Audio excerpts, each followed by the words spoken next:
दोस्तों, भोले भंडारी। आज दिनांक 19 जून 2024 है। आज की देववाणी, जनवाणी, मंगलवाणी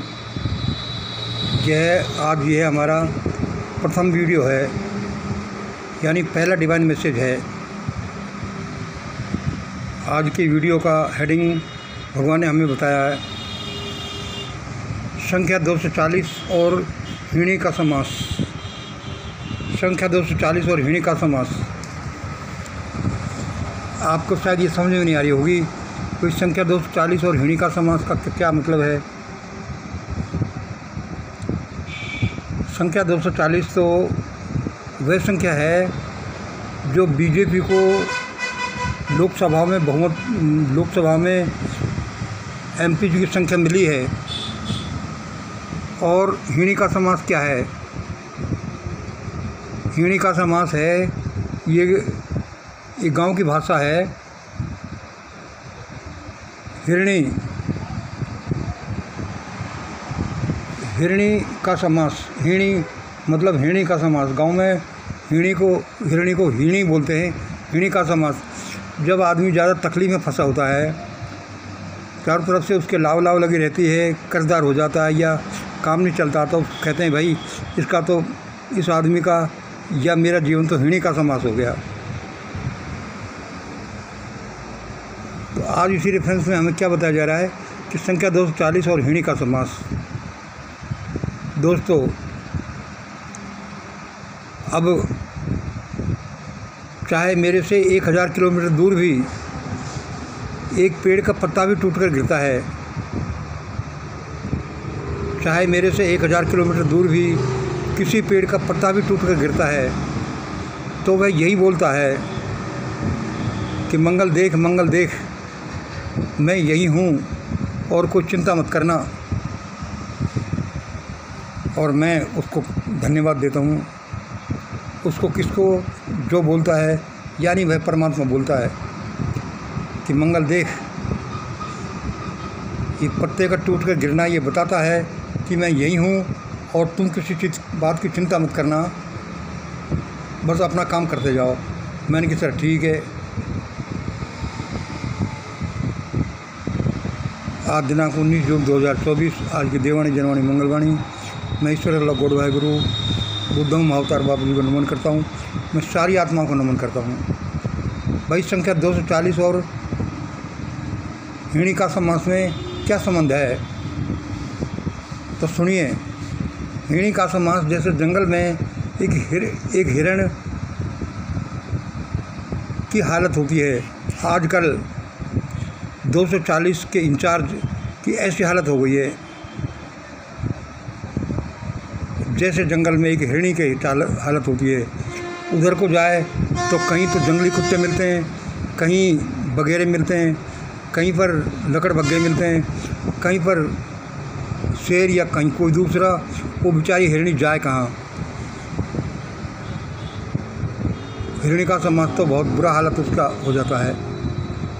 तो आजकल बेचारे हमारे नेताओं का हाल भी ये हिरणी का समास हो गया है। नेताजी का हालत भी। और अभी तो ये होना शुरू हुआ है, पता नहीं है बढ़ता कहाँ तक जाए, कोई पता नहीं है। मैं पहले सोचा करता था कि भाई भगवान की लीला तो बहुत बुरी है। उसने जंगल में ये हिरणों को बनाया, इतना आसान क्यों बना दिया, और ये हिंसक जानवरों को ऐसा क्यों बना दिया। भाई ये कोई बात समझ में नहीं आती। God is very bad. अब मेरे धीरे धीरे जैसे मैं आगे बढ़ता जाता हूँ तो मेरे समझ में आता है कि असल में उसका कोई हिसाब है, उसका कोई कानून है, जिसकी वजह से वह किसी जानवर को हिरणी का समास बना देता है और किसी को बलंकारी, हिंसक या वैसे बना देता है। भाई उसका कोई नियम होगा, कोई हमारे समझ में नहीं आता, उसकी बात अलग है। संख्या 240। जब भारत की लोकसभा के रिजल्ट आने वाले थे 4 तारीख, उससे 1-2 दिन पहले मैंने एक वीडियो बनाया, उसमें भविष्यवाणी करी थी कि बीजेपी को ज़्यादा से ज़्यादा 240 सीट आएंगी। मैंने भविष्यवाणी क्यों की थी? वह इसलिए की थी कि एक तो ईश्वरीय अनुकंपा, दूसरे वर्ल्डली पैरामीटर से यही निकलता कि भगवान शायद इसको 240-45 की संख्या पर पहुंचाएगा, जिससे कि इनको पूरा बहुमत भी नहीं आए और इतना भी आ जाए कि ये जोड़ तोड़ करके खरीद फरोख्त करके ये अपनी गवर्नमेंट बना लें। मैंने भाई मुझे तो ऐसा लगता है, तो मैंने वो भविष्यवाणी की थी कि बीजेपी की संख्या, बीजेपी के एमपी की संख्या 240 आएगी। आप देखना, कोई वीडियो है 4 तारीख से पहले का।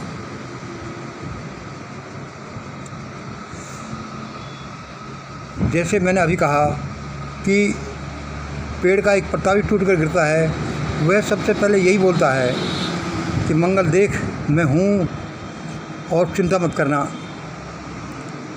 मैंने कहा भाई ठीक है। यह जो 240 की संख्या आई है, यह भी यही बताती है ये क्यों आई है 240। लोग कहते हैं अरे भाई जनता जनार्दन ने जवाब दे दिया। मान लो थोड़ा बहुत अपनी सांत्वना के लिए कि जनता जनार्दन ने जवाब दिया है, लेकिन जनता जानती क्या है, जनता के बेचारी की बस्ती क्या है जो उसने 240 की संख्या इन लोगों की लाई है। असल में तो ये जनता का कमाल नहीं होकर के ये ईश्वरीय कमाल है, ये भगवान ने ऐसा फिक्स किया है। आप पर हमको क्या पता था कि हम जो काम कर रहे हैं उसकी संख्या, उसमें बीजेपी के एमपी की सीट 240 निकलें, हमें पता नहीं था, किसी को पता नहीं था।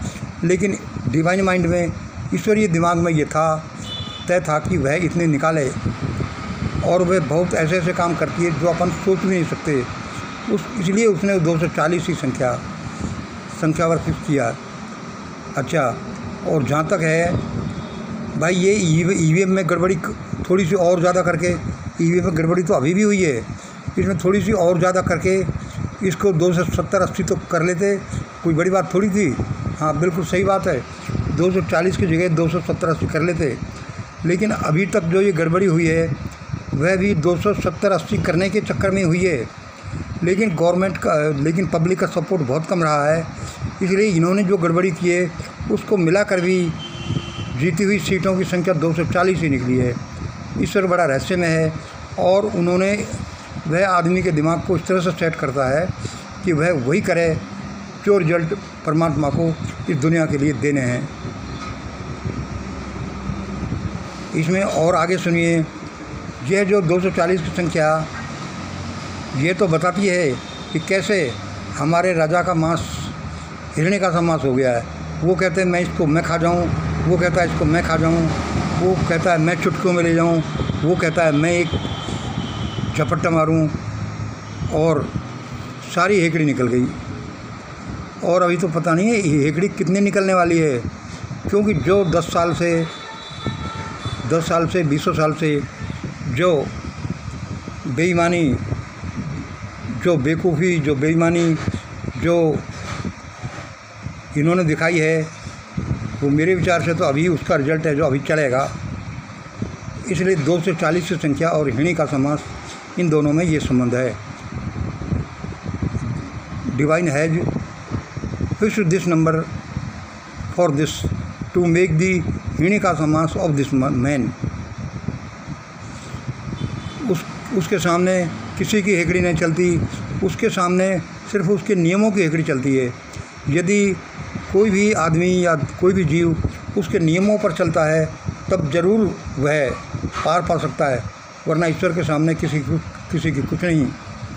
और इसमें आगे मेरे को और क्या बोलना है वह यह है कि जैसे इस आदमी का जीवन हिरणी का सा मांस बन रहा है और ज़्यादा आगे बनेगा, उसी तरह से भारत में बहुत लोगों की हालत इतनी ख़राब हो जाने की है कि उनका जीवन हिरणी का सा मांस बन जाएगा। अभी उनको पता नहीं है। आप मेरे पिछले वीडियो में देखें, जो हज़ारों वीडियो हैं, मैंने साफ साफ कहा है कि दोस्तों तुम कर क्या रहे हो, दोस्तों तुम कर क्या रहे हो। जो पाप तुमने नहीं किए उनको भी तुम अपने ऊपर क्यों ले रहे हो? जैसे कोई पुराना पाप हो, 1500 साल पहले कोई पुराना पाप हो गया और वह किताबों में लिखा हुआ है, मान लो कोई अपराध है और उस अपराध को लीगलाइज कर दिया है कि भाई ये अपराध करना सही है, जो भारत में हुआ है वो हो गया जो हो गया, पता नहीं किस देव शक्ति के वसूत होकर वैसे हुआ है, लेकिन भारत की जनता इतनी बेवकूफ़ है कि वो उसको समझती नहीं है। इसलिए मैंने पिछले वीडियो में 50 बार यह कहा है कि भाई देखो, इन लोगों का जीवन हीणी का समास हो जाएगा, और एक बार होना है। क्यों कि न्यूटन 3 लॉज ऑफ मोशंस, या फिर समझ लीजिए कि कर्मफल के नियम इतने अकाट्य हैं कि वे तो अपना रिजल्ट देते हैं, इसलिए जो किया है वो तो भोगना ही पड़ेगा। इसलिए दोस्तों, अभी भारत में बहुत कुछ ड्रामा शुरू हुआ है वो बहुत कुछ आगे बढ़ने वाला है, और पता नहीं कितना आगे बढ़ जाए। इसलिए यद्यपि मैं छोटा सा आदमी और लोग ध्यान नहीं देते, इसलिए देखते जाइए कि इन वीडियो में मैंने क्या बोला है। क्यों कि होना तो इनके अनुसार ही है, होना तो मिशन ग्रेट इंडिया के विजन के अनुसार ही है। ये भगवान मुझे बताता है, कोई इसको इधर ध्यान दे या नहीं दे, जो ध्यान नहीं देगा वो भुगतेगा, ध्यान दे देगा वो फ़ायदा उठाएगा। इसलिए दोस्तों, ये संख्या 240 ऐसे नहीं आ गई, यह ईश्वर ने बड़ी हिसाब से निर्धारित की है। इससे किसी का जीवन एक हीणी का समास बन गया है और आगे बनेगा, और आगे चल कर देखिए, इस आदमी की तरह से ही बहुत से हज़ारों लाखों करोड़ों लोगों का जीवन हीणी का समास बनेगा। हीणी का समास बनने का मतलब है जैसे हिरण की ज़िंदगी जंगल में होती है, यानी न तो मरता न जीता, पानी पिए तो मुश्किल है, पत्ते खाए तो मुश्किल है, एक पत्ता कोई आवाज़ भी हो तो भी मुश्किल है, वो झटाक से भागता है कि पता नहीं क्या आ रहा है, मेरे पर आक्रमण करेगा। इस तरह से भारत में बड़ा खेला होने वाला है। इस आदमी की ज़िंदगी तो हीणी का समास बनी गई है, लेकिन जो इसका समर्थन जिन्होंने किया है और जो करेंगे उनके साथ भी ऐसा ही होगा, क्योंकि बदी का सिर तो नीचा है और कर्मफल एक अकाट्य सत्य है। चाहे कर्मफल में ये हो कि कर्म भी हमसे वो भगवान ही कराता है, मान लिया भगवान कराता है, लेकिन मानव को कम से कम उच्च जीवन ये क्यों दिया है, वह देखे कि यह कर्म करने में क्या अच्छा है क्या बुरा है। भारत में असल में पूछा जाए तो हज़ारों साल से एक हैवानियत काम करती है, यहाँ पर कोई नियम कानून नहीं चलते, इसलिए उसका रिजल्ट तो आना है। और ये आदमी जो भुगत रहा है आगे भुगतेगा, क्योंकि या तो ये आदमी भुगत ले, वरना पूरे 140 करोड़ लोगों को भुगतना पड़ेगा। लेकिन मैं नहीं समझता, और मेरा ये अंदाज़ा है कि भगवान 140 करोड़ लोगों को तो नहीं भुगतने देगा, तो एक आदमी भुगत ले। अब पता नहीं वो क्या उसकी लीला है, हम तो अंदाज़ लगा सकते हैं, छोटी बुद्धि वाले मानव प्राणी हैं, जैसा भी है। इसलिए आज का दोस्तों यही वीडियो है कि इस दुनिया का हर कण, हर क्षण, हर मन, हर चीज़ उस ईश्वर द्वारा संचालित है, और विशेष कानून से संचालित होती है, और उसमें ज़्यादातर हिस्सा उसको संचालित करने में हमारे कर्मों का होता है, लेकिन हमें ये पता नहीं चलता कि हमने वो कर्म कब कर दिए। इसलिए आज का वीडियो का टाइटल संख्या 240 और हीणी का समास बन गया, और बनेगा यदि नहीं समझे तो, और कितने ही लोगों को बनेगा। किसी को चेतना है तो चेत जाओ। आज इतना ही। जय हिंद, जय भारत।